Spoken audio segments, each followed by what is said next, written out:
அனைத்துலக உயிரோடை தமிழ் ILC தமிழ் உயிரோடை தமிழில் அன்பர்களே உலக நகர்வுகள் நிகழ்ச்சியில் இணைந்திருக்கிறீர்கள். உலக நகர்வுகள் நிகழ்ச்சியில் உலக நகர்வுகளை அவதானித்து எடுத்து வரும் நிகழ்ச்சியாக உலக நகர்வுகள் நிகழ்ச்சி இடம்பெறுகின்றது. இந்த நிகழ்ச்சியில் எங்களோடு போரியல் ஆய்வாளர் அருள் அவர்கள் இணைந்து விடயங்களை உயிரோடை தமிழ் உறவுகளோடு பயந்து கொள்ளும் நிகழ்ச்சியாக உலக நகர்வுகள் இடம்பெறுகிறது. கலையத்தில் இணைந்திருக்கின்றார் அரசர்கள். வணக்கம் அரசர்களே. அனைத்துலக உயிரோடை தமிழ் உறவுகளுக்கு வணக்கம். உலக நகர்வுகள் நிகழ்ச்சியில் இஸ்ரேல் பாலஸ்தீனத்துக்கு இடையிலான போர் தொடர்பான விடயங்களை பார்ப்போம். போர் ஆரம்பித்து கிட்டத்தட்ட 1.5 ஆண்டுகள் கழிந்து விட்டது. இந்த போர் முடிவுக்கு வருவது போல் தெரியவில்லை. ஆனால் போர் ஆரம்பிக்கும் பொழுது வைத்தியசாலை மீது தாக்குதலை நடத்தினார்கள். அந்த தாக்குதல் நடத்தும் பொழுது அது ஹமாஸ் மீது குற்றச்சாட்டை வைத்திருந்தார்கள். ஆனால் 1.5 ஆண்டுகள் தாண்டி இருக்கின்ற நேரத்தில் நீங்கள் பார்த்தீர்கள் என்றால் காசா நிலப்பரப்பில் இருக்கின்ற அதிகமான வைத்தியசாலைகளை அவர்கள் தரமட்டமாக்கி விட்டார்கள்.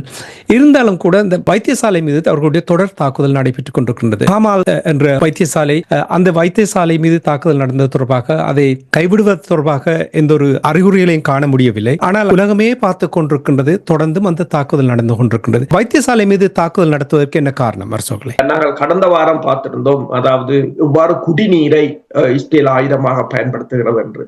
அதனை வாஷிங்டனை தளமாக கொண்ட அனைத்துலக மனித உரிமைகள் கண்காணிப்பகம் அதை வெளிக்கொண்டு வந்திருந்தது. இவ்வாறு 4 படிமுறைகளின் ஊடாக இஸ்ரேல் அதனை செய்கின்றது என்று. ஆனால் உலகம் அதனை பார்த்து கொண்டுதான் இருக்கின்றது. மனிதாபிமான அமைப்புகள் அறிக்கை விடுகிறார்களே தவிர எந்த விதமான முன்னகர்வுகளும் இல்லை. இப்போது வைத்தியசாலைகள் தொடர்ச்சியாக தாக்கப்படுகின்றன, முழுமையாக முடக்கப்படுகின்றன. அந்த மக்கள் அதாவது நோயினாலும் இறக்க வேண்டும் என்று, அதாவது எந்தெந்த வழிகளால் அந்த மக்களை கொல்ல வேண்டுமோ அவ்வளவு காயம்பட்டவர்கள் காயத்தால் இறக்க வேண்டும், நோய் அன்றவர்கள் நோயினால் இறக்க வேண்டும் என்ற ஒரு நிலைமைதான் அங்கு காணப்படுகின்றது. இப்போது அங்கு குளிராக இருக்கின்றதாகவும் வெள்ளப்பெருக்கு ஏற்பட்டிருப்பதாகவும் ஹைப்பதேமியாவில் கூட 6 குழந்தைகளும் ஒரு பெரியவரும் இறந்ததாகவும் அங்கு வரும் தகவல்கள் தெரிவிக்கின்றன. இந்த நிலையில் வடக்கு காசா பகுதியில் இருக்கின்ற மிகப்பெரிய ஹாஸ்பிட்டல், அதாவது மிகப்பெரிய வைத்தியசாலை கமல் அட்வன் ஹாஸ்பிட்டல் என்று சொல்கிறது, அதை முற்றாக இடித்து அழித்திருக்கிறார்கள். அந்த வைத்தியசாலையின் பணிப்பாளர் ஹசன் அபு சஃபியையும் அவர்கள் கைது செய்திருக்கிறார்கள். அவரை விடுதலை செய்யுமாறு உலக சுகாதார நிறுவனமாக இருக்கலாம், அனைத்துலக மன்னிப்பு சபையாக இருக்கலாம், மனித உரிமைகள் அமைப்புகளாக இருக்கலாம், NGOக்களாக யார் யார் கொடுக்கின்ற குரல்களுக்கும் இஸ்ரேல் செவி மடுப்பதாக இல்லை, அவரை விடுதலை செய்வதாகவும் இல்லை. அங்குள்ள நோயாளர்கள் மக்களை பலவந்தமாக வெளியேற்றிவிட்டு அந்த வைத்தியசாலையும் இஸ்ரேல் எரித்திருக்கின்றது. இது தொடர்பாக ஹமத் பின் கலிஃபா பல்கலைக்கழகத்தின் பேராசிரியர் சுல்தான் பகட் ஒன்றை கூறியிருக்கின்றார். ஒரே ஒரு கிளினிக்கை ரஷ்யாவின் ஏவுகணையின் சிதறல்கள் தாக்கிவிட்டதற்காக மேற்குலக நாடுகளின் ஊடகங்களும் மேற்குலகமும் மேற்கொண்ட கூக்குரல்கள் எல்லாம் இந்த காசாவில் நடைபெறுகின்ற வைத்தியசாலைகள் மீதான முற்றான அழித்தொழிப்பை கூட அவர்கள் கண்டுகொள்வதில்லை என்று அவர் கூறியிருக்கின்றார். இப்ப இதே சமயம் நீங்கள் பார்க்கலாம், இந்த UN நிறுவனம் கூட ஒன்றை கூறியிருக்கின்றது. அங்கு மருத்துவ பணியாளர்கள் அண்மையில் கூட, அதாவது எல்லைகள் கடந்த மருத்துவர் அமைப்பு கூறியிருந்தது, தங்கள் மீது கூட 48க்கு மேற்பட்ட தாக்குதல்கள் இடம்பெற்றதாகவும், எத்தனையோ வைத்தியர்கள் கொல்லப்பட்டிருக்கிறார்கள். கிட்டத்தட்ட சுகாதார பணியாளர்கள் கூட 300 பேருக்கு மேல் கொல்லப்பட்டிருக்கிறார்கள். 15 மாதங்களாக அங்கு ஒரு பயங்கரம் இடம்பெற்றுக் கொண்டிருக்கின்றது. ஆனால் உலகம் அதனை பார்த்து கொண்டிருக்கு. நிச்சயமாக உலகம் பார்த்து கொண்டிருக்கின்றதை தெளிவாக தெரிகின்றது.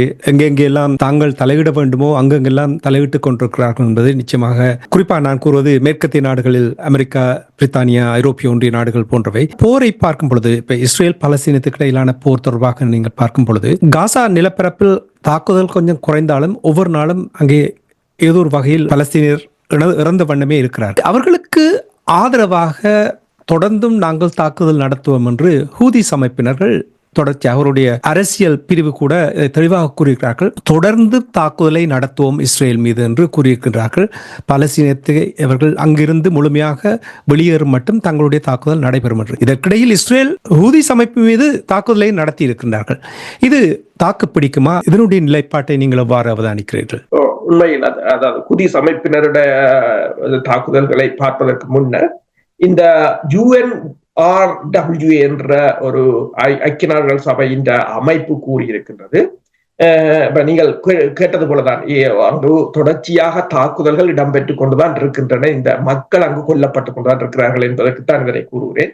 இந்த 15 மாதங்களாக இடம்பெறுகின்ற பயங்கரவாதத்தை நாம் அந்த உலகம் பார்த்து கொண்டிருக்கின்றது என்றும், கிட்டத்தட்ட தமது அதாவது ஐக்கிய நாடுகள் சபையைச் சேர்ந்த 258 பேர் கொல்லப்பட்டிருக்கிறார்கள் இதுவரையில் என்று சொல்லியும், தங்கள் மீது அதாவது UNRWA அமைப்பின் மீது கூட, அது ஒரு உதவி அமைப்பின் மீது கூட 650 தாக்குதல்கள் இடம்பெற்றிருக்கிறது என்றும், தங்கள் பணியாளர்கள் 20 பேரை இஸ்ரேல் தடுத்து வைத்திருக்கிறது என்று சொல்லியும் அதன் பணிப்பாளர் பிலிப்பே லசாரினி தெரிவித்திருக்கின்றார். அதாவது ஆனால் இப்ப காசா பகுதியை பொறுத்தவரையில் அங்கும் தொடர்ந்து ஹமாஸ் படையினரின் தாக்குதல்கள் இடம்பெற்றுக் கொண்டு வருவது போலதான் தெரிகின்றது. ஏனென்றால் இஸ்ரேலின் தகவல்களின் அடிப்படையில் அதாவது கடந்த திங்கட்கிழமை வெளியிட்ட தகவல்களின் அடிப்படையில் இதுவரையில் இஸ்ரேல் படையினராக இருக்கலாம், மக்களாக இருக்கலாம், 13,500 பேர் காயமடைந்துள்ளதாக கூறப்படுகின்றது. அதாவது ஒவ்வொரு மாதமும் 1000 பேர் காயமடைகிறார்கள் என்னும் போது, 1000 பேர் என்னும் போது அந்த ஹமாஸ் படையினரின் தாக்குதல்கள் தொடர்ச்சியாக இருப்பது போலதான் தெரிகின்றது. இப்ப ஏமனை பொறுத்தவரையில் இப்போது உண்மையில் இஸ்ரேல் அதாவது பலஸ்தீன மக்களுக்கு ஆதரவாக கடுமையான தாக்குதலை மேற்கொண்டு வருவது ஹூதிஸ் அமைப்பினர். இப்ப சிரியா வீழ்ந்ததென்று நாங்கள் எல்லோரும் பேசுகிறார்கள். சிரியாவை இஸ்ரேல் தாக்கிவிட்டது, சிரியாவின் வீழ்ச்சி பலஸ்தீனத்துக்கு அல்லது ஹமாஸுக்கோ அல்லது ஹிஸ்புல்லாக்களுக்கோ பெரிய இழப்பு. ஆனால் சிரியாவை பொறுத்தவரையில் ஒரு ஆயுதங்களை கொண்டு செல்வதற்கான இடைத்தளமாக இருந்ததை தவிர சிரியா எந்த விதத்திலும் இஸ்ரேல் மீது தாக்குதல் நடத்தவில்லை. சிரியா இஸ்ரேல் தங்கள் மீது தாக்குதல் நடத்தும் என்ற அச்சத்தில் கூட ரஷ்யாவையோ ஈரானை கூட அதிக அளவில் உதவிக்கு எடுக்கவில்லை. இப்ப சிரியா இப்ப சிரியாவின் வீழ்ச்சி இந்த மோதலை பாதிக்கும் என்று கூறுவதில் பெரிதளவாக உடன்பட முடியாது. என்றால் சிரியா ஒரு தடவை தன்னும் இஸ்ரேல் மீது பலஸ்தீன மக்களுக்காக தாக்குதலை மேற்கொள்ளவில்லை. ஆனால் அந்த தாக்குதலை மேற்கொள்வது ஹூதிஸ் அமைப்பினர் மட்டும்தான் அந்த தாக்குதலை மேற்கொண்டிருக்கிறார்கள்.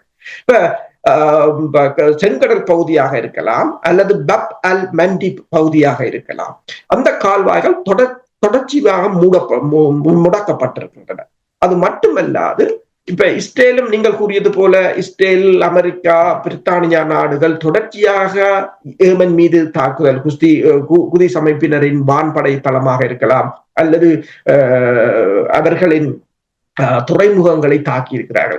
உண்மையில் அண்மையில் கூட உங்களுக்கு தெரியும், வான்படை தளம் மீதான வானூர்தி தளம் மீதான, அதாவது பொதுமக்களின் வானூர்தி தளம் மீதான தாக்குதலின் போது அங்கு ஐக்கிய நாடுகள் சபையின் உலக சுகாதார நிறுவனத்தின் பணிப்பாளர் கப்ரியேலஸ் அங்கு அந்த சமயம் விமானத்தில் ஏறுவதற்கு தயாராக இருந்ததாகவும், அவர் அவர் பயணிக்க இருந்த விமானத்தின் விமானிகளில் பணியாளர்களில் 2 காயமடைந்ததாகவும் அவர் கூட கூறியிருந்தார். தனக்கு சில மீட்டர் தொலைவில் இஸ்ரேலின் தாக்குதல் இடம்பெற்றதாக. அதாவது எந்த ஐநா விதிகளையோ எதிரையும் மதிப்பதில்லை என்பதை இந்த ஐக்கிய நாடுகள் சபையின் அதிகாரிகள், உயர் அதிகாரிகள் கூட தெளிவாக கூறியிருக்கிறார்கள். ஆனாலும் இந்த தாக்குதல்கள் ஹூதிஸ் அமைப்பினரின் தாக்குதலை தடுத்ததான்றா இல்லை. உதாரணமாக பார்த்தீங்கன்னு சொன்னால், அதாவது கடந்த சனி ஞாயிறு அல்லது திங்கள் கிழமைகளில் கூட கேரி ட்ரூமன் என்ற அமெரிக்காவின் விமானம் தாங்கி கப்பல் மீது பென் கொரியன் வானூர்தி நிலையம் மீது, மற்றது தெற்கு ஜெருசலம் பகுதியில் இருக்கின்ற இஸ்ரேலின் பவர் பிளான்ட் மீதும் தாக்குதலை நடத்தி இருக்கிறது ஹூதிஸ் அமைப்பினர். அதே சமயம் நெகேவ் பகுதியில் இருக்கின்ற இஸ்ரேலின் வான்படை தளத்தின் மீதும் ஏவுகணை தாக்குதல் இடம்பெற்றிருக்கின்றது. இஸ்ரேல் பல தாக்குதல்களை தாங்கள் முறியடித்து விட்டாலும், உதாரணமாக பார்த்தீங்கன்னா சொன்னால் இந்த பென் கொரியன் விமான நிலையம் மூடப்பட்டிருக்கிறது. அங்கு தரையிறங்குகிற விமானங்களை அவர்கள் ரத்து செய்திருக்கிறார்கள். அங்கிருந்து கிளம்பி செல்லும் விமானங்களை ரத்து செய்திருக்கிறார்கள். விமானத்தில் இருந்த விமான நிலையத்தில் இருந்த மக்கள் அனைவரும் சிதறி ஓடி இருக்கிறார்கள். அப்ப தினமும் அங்கு சைரன்கள் ஒலித்தபடியே தான் இருக்கின்றன. முதல் முறையாக இந்த தாட் என்ற அமெரிக்காவின் மிக நவீன வான் எதிர்ப்பு ஏவுகணையையும் இஸ்ரேல் பயன்படுத்த வேண்டிய நிலையை ஹூதிஸ் அமைப்பினர் ஏற்படுத்தி இருக்கின்றார்கள். தாட் என்றது அமெரிக்காவின் மிகவும் நவீன ஏவுகணை, அதாவது terminal high altitude area defence system என்று சொல்றது. கிட்டத்தட்ட அது 9 ஏஆர் டிஃபென்ஸ் சிஸ்டம் தான் அமெரிக்காவிடம் இருக்கின்றது. அந்த தனதிடம் இருக்கின்ற 9 ஏஆர் டிஃபென்ஸ் சிஸ்டத்துல 2 இஸ்ரேலுக்கு வழங்கி இருந்தது. ஆனால் இந்த 2ஆலும் தாக்கு பிடிக்க முடியுமான்றதும் பிரச்சனை. ஆனால் ஒரு ஏவுகணையை அது செலுத்துமாக இருந்தால் கிட்டத்தட்ட $12 மில்லியன் பெறுமதியான ஏவுகணை. அப்போ ஹூதிஸ் அமைப்பினரின் ஏவுகணைக்கு முறியடிப்பதற்கு இஸ்ரேல் பயன்படுத்துகின்ற தாட் ஏவுகணை இந்த போரின் செலவுகளை மேலும் அதிகரிக்கும் என்றுதான் கூறப்படுகின்றது. எனவேதான் இந்த ஹூதிஸ் அமைப்பினரின் தாக்குதல் தொடர்பாக ஐக்கிய நாடுகள் சபையின் பாதுகாப்பு சபையில் இந்த வாரம் கடும் விவாதங்கள் இடம்பெற்றது. கடும் விவாதம் தொடர்பாக விடயத்தை பார்ப்பதற்கு முன்னதாக ஹூதிஸ் அமைப்பு தொடர்பாக நீங்கள் கூறும்பொழுது, ஹூதிஸ் அமைப்பினர் இந்த சுவெஸ் கால்வாயை முக்கியமாக அவதானித்து வந்திருந்தார்கள் இதுவரையில். இப்ப நீங்கள் அடிக்கடி கூறியிருக்கிறீர்கள் கப்பல் போக்குவரத்து தடைப்பட்டது, அதனால் பொருளாதார நெருக்கடிகள் வந்திருந்த விடயங்களை கூறிக்கொண்டு வந்தே இருந்தது. இப்பொழுது எந்தெந்த நாடுகள் இந்த ஹூதிஸ் அமைப்பினுடைய இந்த தாக்குதலால் ஒரு சீரற்ற காரணத்தினால் எந்தெந்த நாடுகள் பொருளாதார நெருக்கடியை அல்ல இழப்புகளை சந்திக்க வேண்டி வந்திருக்கிறது? கடும் இழப்பை சந்தித்தது இஸ்ரேல். இப்ப எலியட் துறைமுகம் கூட தொடர்ச்சியாக மூடப்பட்ட நிலையில் தான் இருக்கிறது. அந்த துறைமுகம் கைவிடப்பட்ட நிலையில் தான் இருக்கின்றது. அங்குதான் இஸ்ரேலின் வாகன இறக்குமதிகள் அங்குதான் இடம்பெற்று வருவதுண்டு. அந்த வாகன இறக்குமதிகள் முற்றாக தடைபெற்றிருக்கு. ஐரோப்பிய ஒன்றிய நாடுகள் கடும் சேதத்தை சந்தித்து வருகின்றன. கிட்டத்தட்ட அவர்களுக்கான பொருட்களின் இறக்குமதி, அதாவது இந்த செங்கடல் பகுதியின் ஊடாக கப்பல் போக்குவரத்து தடை இருப்பதால் சுற்றி தென்னாப்பிரிக்காவை சுற்றி செல்வது என்பது கடுமையான பொருளாதார நெருக்கடியை ஏற்படுத்தும். ஏனென்றால் பொருட்களின் விலை அதிகம். அதே போல இந்தியாவின் ஏற்றுமதியும் அவ்வாறுதான் பாதிக்கப்பட்டிருக்கின்றது, ஐரோப்பாவுக்கான இந்தியாவின் ஏற்றுமதி. ஆனால் இதில் கடுமையாக பாதிக்கப்பட்டது எகிப்து. எகிப்தை பொறுத்தவரையில் அதன் சுயஸ் கால்வாயின் ஊடான கப்பல் போக்குவரத்தில் அதன் வருமானம் மிக அதிக அளவில் வீழ்ச்சி அடைந்திருக்கிறது. 2024ஆம் ஆண்டு கிட்டத்தட்ட $7 பில்லியன் அது இழந்திருப்பதாக கூறப்படுகின்றது. இந்த போரை பொறுத்தவரையில் இது தனியாக இஸ்ரேலுக்கு மட்டுமல்ல, இந்த போரினால் பல நாடுகள், ஆசிய நாடுகளாக இருக்கலாம், அரபு நாடுகளாக இருக்கலாம், கடுமையான சேதங்களை சந்தித்து வருகின்றது. இந்த பொருட்கள் விநியோக பாதை அவர்களின் ஹூதிஸ் அமைப்பை பொறுத்தவரையில் பூகோள ரீதியில் ஒரு ஸ்ட்ராட்டஜிக் இம்பார்ட்டன்ட் பிளேஸ் என்று சொல்றது. அதாவது மிக முக்கிய ஒரு புள்ளியில் அவர்கள் இருப்பதுதான். இப்ப அவர்களால் இந்து சமுத்திர பிராந்தியத்தின் கப்பல் போக்குவரத்து மீதும் தாக்குதலை மேற்கொள்ள முடியும். இந்த செங்கடல் மீதான கப்பல் போக்குவரத்தில் தாக்குதலை மேற்கொள்ள முடியும். இப்ப செங்கடல் பகுதியில் தான் அமெரிக்காவின் ஹாரி ட்ரூமன் என்ற விமானம் தாங்கி கப்பல் நின்றிருந்தது. ஆனால் கடந்த வாரம் அந்த F-18 ரக விமானம் வீழ்ந்த பிற்பாடு அந்த விமானம் தாங்கி கப்பல் அங்கிருந்து சென்று விட்டதாக கூறப்படுகிறது, அல்லது அங்கிருந்து நகர்த்தப்பட்டிருக்கிறதாக கூறப்படுகின்றது. இந்த தடவையும் ஹூதிஸ் அமைப்பினர் ஒன்றை கூறியிருக்கிறார்கள். அவர்கள் அந்த விமானம் தாங்கி கப்பலில் இருந்து தங்கள் மீது தாக்குதலை ஆரம்பிக்க முற்பட்ட சமயம் தாங்கள் அதன் மீது தாக்குதலை நடத்தியிருப்பதாக. கடந்த வாரமும் அவ்வாறுதான் இடம்பெற்றது. அவர்கள் தாக்குதலை ஆரம்பிக்க முற்பட்ட சமயம் ஹூதிஸ் அமைப்பினரின் ஆளில்லாத தாக்குதல் விமானங்களும் ஏவுகணைகளும் ஏவப்பட்டதால் அவர்கள் அதனை முறியடிக்க ஏவிய ஏவுகணைகள் அவர்களின் விமானத்தை சுட்டு வீழ்த்த, அதாவது கன்ஃபியூஷன் என்று சொல்றது, அதாவது அந்த குழப்பி விட்டார்கள் அவர்கள் இந்த தாக்குதலை. அதில் தான் தவறுதலாக சுடப்பட்டதாகவும் ஒரு விமானம் வீழ்ந்தது, மற்ற விமானமும் சுட்டு வீழ்த்தப்பட்டிருக்கும், ஆனால் மயிரிழையில் உயிர் தப்பியதாக அமெரிக்கா கூறியிருக்கின்றது. இந்த களமுனையையும் சிக்கலாக்கியது மட்டுமல்லாது பெருமளவான இழப்புகளையும் அந்த பிராந்திய நாடுகளுக்கு அந்த தாக்குதல் கொடுத்து கொண்டுதான் இருக்கின்றது. களமுனையை நிச்சயமாக சிக்கலாக்குவதற்கு பின்னணியில் அமெரிக்கா, பிரித்தானியா போன்ற நாடுகள் இருக்கின்றது. அந்த நாடுகளே இவனுடைய விவாதம் நடக்கும் மேடையிலும் கூட அவர்கள்லாம் இந்த நாடகத்தையும் ஆடுவார்கள். ஒரு கோமாளி கூத்தாக இருக்கின்ற UN என்ற அமைப்பினூடாக சில சம்பவங்களை நீங்கள் கூறுங்கள். இப்பொழுது சொன்னீர்கள் காரசாரமாக அங்கே விவாதம் நடைபெற்றது என்று. என்ன காரசாரமாக விவாதங்கள் நடைபெற்றது என்று கூறுவீர்கள்? இஸ்ரேல் கூறியிருக்கின்றது, இனியும் அந்த குதிஸ் அமைப்பினரின் தாக்குதலை தாங்கள் பொறுமையுடன் காத்திருக்க முடியாது என்று சொல்லியும், ஹமாஸ் படையினர் ஹிஸ்புல்லா படையினருக்கு ஏற்பட்ட நிலைமைதான் அல்லது சிரியாவுக்கு ஏற்பட்ட நிலைமைதான் குதிஸ் படையினருக்கு இடம்பெறும் என்று சொல்லியும், தாங்கள் கடுமையாக அந்த தாக்குதலை மேற்கொள்வோம் என்று கூறியும் கடும் எச்சரிக்கையை வெளியிட்டிருக்கிறார்கள். அது மட்டுமல்லாது ஈரான் குதிஸ் அமைப்பினருக்கு தொடர்ச்சியாக உதவிகளை வழங்குமாக இருந்தால் ஈரான் மீதும் தாங்கள் தாக்குதலை நடத்துவோம் என்ற தொனியில் இஸ்ரேலுக்கான தூதுவர் ஐக்கிய நாடுகள் சபையில் தெரிவித்திருக்கின்றார். அதனை அமெரிக்காவும் அதுக்கு வழிமொழிந்திருக்கின்றது, பிரித்தானியாவும் வழிமொழிந்திருக்கின்றது. ஆனால் இந்த 3 நாடுகளும் ஏற்கனவே தாக்குதலை ஆரம்பித்து விட்டன. அவர்கள் போய் அடிக்கடி குதிஸ் அமைப்பினரின் நிலையிடங்களை தாக்குகிறார்கள். அதே சமயம் இன்னொன்றையும் கூறியிருக்கிறார்கள், இந்த குதிஸ் அமைப்பினருக்கு புலனாய்வு தகவல்களாக இருக்கலாம் அல்லது அதாவது டெக்னாலஜியாக இருக்கலாம், தொழில்நுட்ப உதவிகளாக இருக்கலாம், அவற்றை ரஷ்யாவும் ஈரானும் வழங்குவதாகவும், அதிலும் குறிப்பாக ரஷ்யாவைத்தான் கடுமையாக குற்றம் சாட்டியிருக்கிறார்கள். ரஷ்யா தான் இதன் பின்னணியில் இருப்பதாக அவர்கள் கூறியிருக்கிறார்கள். அதனை ரஷ்யா மறுத்திருக்கின்றது, எந்தவித ஆதாரமும் இல்லாமல் கூறுவதாக.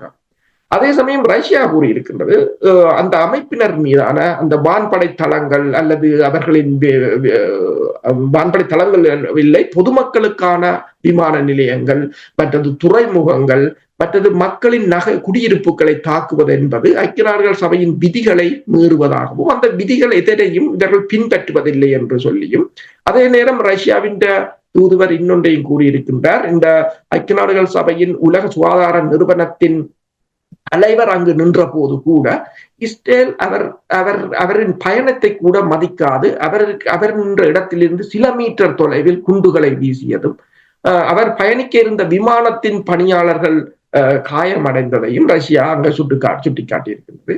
அதாவது எந்த நாடுகளின் இறமையையும் இந்த மேற்குலக நாடுகளும் இஸ்ரேலும் மதிக்கவில்லை என்பதும், இது அந்த பிராந்தியத்தின் போரை மேலும் தீவிரப்படுத்துகிறதே தவிர தாங்கள் அதற்கான பொறுப்பை ஏற்க முடியாது என்றும் அவர்கள் கூறியிருக்கிறார்கள். இப்ப ஐக்கிய நாடுகள் சபையின் பாதுகாப்பு சபையில் உண்மையில் இனிமேல் குதிஸ் அமைப்பினர் மீதோ அல்லது ஈரான் மீதோ எந்த விதமான தடைகளையும் கொண்டு வர முடியாது என்று சொன்னால், வீட்டோ பவர் இருக்கின்ற சீனாவோ ரஷ்யாவோ தொடர்ச்சியாக அதனை வீட்டோ செய்வார்கள். அதே போல பலஸ்தீனத்தின் மீதான நடவடிக்கையையும் உங்களுக்கு தெரியும், அமெரிக்கா வீட்டோ பண்ணி கொண்டிருக்கின்றது. இப்ப நீங்கள் கூறியது போல ஐக்கிய நாடுகள் சபை என்பது ஒரு கேலி கூத்தாகத்தான் இப்போது போகின்றது. ஏனென்றால் ஐக்கிய நாடுகள் சபையின் செயலாளர் நாயகத்தை இஸ்ரேல் தடை செய்து விட்டது. அவர் டெலிபோன் எடுத்தாலும் இஸ்ரேலியர்கள் யாரும் கதைப்பதில்லை, அவர் அங்கு செல்ல முடியாது. அதே போல ஐக்கிய நாடு சபையின் உலக சுகாதார நிறுவனத்தின் தலைவர் மீது கூட தாக்குதல் நடத்தப்பட்டிருக்கிறது. அதனை கூட யாரும் கேட்பாரும் இல்லை, யாரும் அதற்காக தடையை போடுவார்களும் இல்லை. தாங்களாகவே தங்களுடைய நிலைப்பாட்டை உலக பரப்புக்கு வெளிப்படுத்தி விட்டார்கள் இந்த நாடுகளும் இந்த அமைப்புகளும். இந்த அமைப்பு யுஎனில் இன்னும் ஒரு அமைப்பு இருக்கின்றது, UN relief and work agency, UNRWA என்ற அந்த நிறுவனம் பலஸ்தீன மக்களுக்கு நிறைய உதவிகள் வழங்கி கொண்டிருந்த நேரத்தில் அவர்களும் ஒரு அறிக்கை விடுத்திருக்கின்றார்கள். அதாவது 15 மாதமாக இடம்பெற்றுக் கொண்டிருக்கின்ற அரச பயங்கரவாதத்தை உலகமே பார்த்து கொண்டிருப்பது தொடர்பாக ஒரு அறிக்கையை விட்டிருக்கிறார்கள். அது தொடர்பாக அதை இப்ப முதலும் கூறியிருந்தேன், கூறியிருக்கிறார்கள் 15 மாதமாக இடம்பெறுகின்ற இந்த பயங்கரவாதத்தை உலகம் பார்த்து கொண்டிருக்கிறது என்று சொல்லியும், கிட்டத்தட்ட 258 ஐக்கிய நாடுகள் சபையின் பணியாளர்கள் கொல்லப்பட்டிருக்கிறார்கள் என்று சொல்லி, தங்கள் மீது கூட 650 தாக்குதல்கள் இடம்பெற்றிருக்கிறார்கள் என்றும், தமது பணியாளர்கள் 20 பேர் இதுவரையில் தடுத்து வைக்கப்பட்டிருக்கிறார்கள். அது மட்டுமல்ல, உங்களுக்கு தெரியும், பல 100 மருத்துவ பணியாளர்கள் கொல்லப்பட்டிருக்கிறார்கள். அண்மையில் ஊடகவியலாளர்கள் கூறுகிறார், கிட்டத்தட்ட 200 ஊடகவியலாளர்கள் அங்கு கொல்லப்பட்டிருக்கிறார்கள். அண்மையில் கூட உங்களுக்கு தெரியும், கடந்த வாரம் ஒரே தாக்குதலில் 5 ஊடகவியலாளர்கள் அங்கு காசா பகுதியில் கொல்லப்பட்டிருந்ததும் தெளிவானது. இந்த உலகத்தில் இருக்கின்ற NGO-க்களாக இருக்கலாம், சர்வதேச ஊடக அமைப்புகளாக இருக்கலாம், சர்வதேச மனித உரிமைகள் அமைப்புகளாக இருக்கலாம், மன்னிப்பு சபையாக இருக்கலாம், உலக நாடுகள், யாரும் இதனை கண்டுகொள்ளவில்லை என்பதுதான் இப்போது எல்லோரும் முன்வைக்கின்ற ஒரு ஒரு வாதமாக இருக்கின்றது. எனவே இந்த அமைப்புகள், இந்த நிறுவனங்கள் எல்லாம் ஏதோ ஒரு அஜெண்டாவுடன் போலியாக இயங்குகின்றன. உலகத்தின் ஒரு ஜனநாயகம் ரீதியாக அல்லது எல்லோரும் சமமாக நடத்தப்பட வேண்டும் என்ற கொள்கை அவர்களிடம் இல்லை என்பது தெளிவாக தெரியும். நன்றி அரசர்களே. இன்றைய நிகழ்ச்சியில் இணைந்து இஸ்ரேல் பாலஸ்தீனத்துக்கு இடையிலான போர் தொடர்பான விடயங்களை உயிரோடை தமிழ் உறவுகளுக்கு எடுத்து வந்தமைக்காக அன்பர்கள் சார்பாக நன்றியை கூறிக்கொண்டு மீண்டும் இன்னும் ஒரு நிகழ்ச்சியில் இணைந்திருப்போம். அதுவரைக்கும் நன்றி, வணக்கம். நன்றி, வணக்கம். எமது பார்வையாளர்களுக்கு வணக்கம்.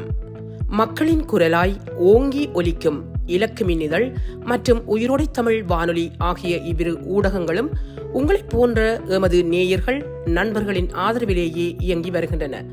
மிக குறைந்த வளங்களுடன் பல இடர்கள் மற்றும் தடைகளை தாண்டி பயணிக்கும் எமது ஊடகங்களின் பணிகள் மேலும் வளர உங்களால் முடிந்த நிதியுதவியை வழங்கி இன்னும் காத்திரமான செயற்பாடுகளை முன்னெடுக்க உதவுமாறு மிகவும் பணிவன்புடன் வேண்டி நிற்கின்றோம். உங்கள் பங்களிப்பு உங்களின் உரிமை குரலாய் ஓங்கி ஒலிக்கும். நன்றி.